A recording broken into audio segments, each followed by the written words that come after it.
He made tens of billions as a computer industry pioneer and entrepreneur, but somehow Bill Gates has found ever more challenging problems to tackle. Tonight he talks with my co-anchor Bill Weir about his work to heal the world in tonight's Nightline interview.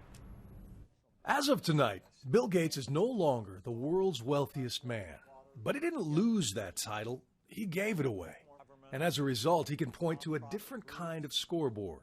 How many lives do you think you've touched since you founded this? Well, it's easiest to measure in the health work, where over 5 million lives have been saved. Yes, the cutthroat businessman who once lived to release software is now more apt to release a jar full of mosquitoes to help raise malaria awareness. We'll let those roam around the auditorium a little bit there.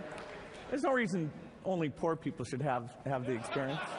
And you may laugh when bloggers claim that he is better than Batman, but it's hard to find another single person who's done more to ease human suffering. You've almost eradicated polio from India. There was one case in a country of 1 billion people last year. Yeah, it was January 13, 2011. And so now we've had over a year of no polio cases in India. And so we have 10 countries left that still have polio. We're very close. With a promise to give away 95% of their personal wealth, Bill and his wife Melinda's foundation has granted over $26 billion over the years. But their mission to save the world may get a lot more controversial with the release of his newest annual letter, which describes a plan to feed the world's exploding population with more genetically modified crops. They found this one rice that can survive flooding, and so they wanted to take the gene out and put it in with all the good genes. Known as GMOs, these are seeds built in labs designed to grow stronger and more abundant crops. But by tinkering with nature, some worry they could accidentally spread disease, superweeds, and mutant insects. And several countries around the world refuse to grow them. Still, the Gates Foundation reportedly invested $27 million in biotech giant Monsanto, a leader in genetically modified crops. The question is, can these countries have their ability to choose if something's going to prevent starvation, and they see that the risks are extremely low? Can they, as a country, have that choice?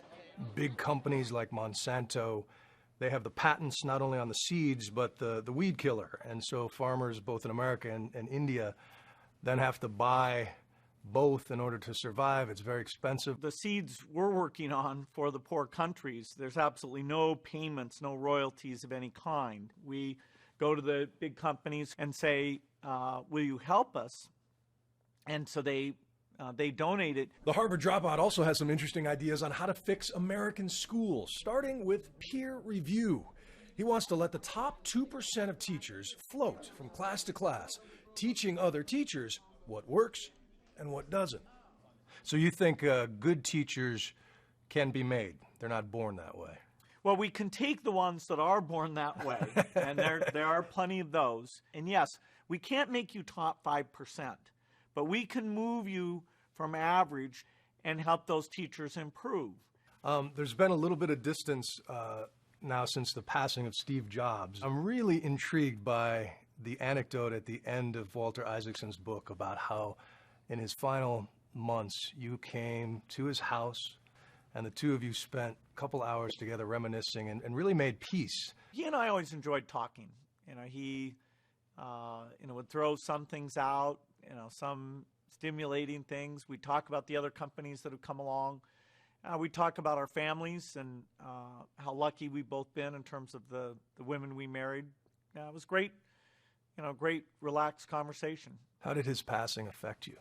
Well, it's very strange to have somebody who's so vibrant and made such a huge difference and been a kind of a constant presence.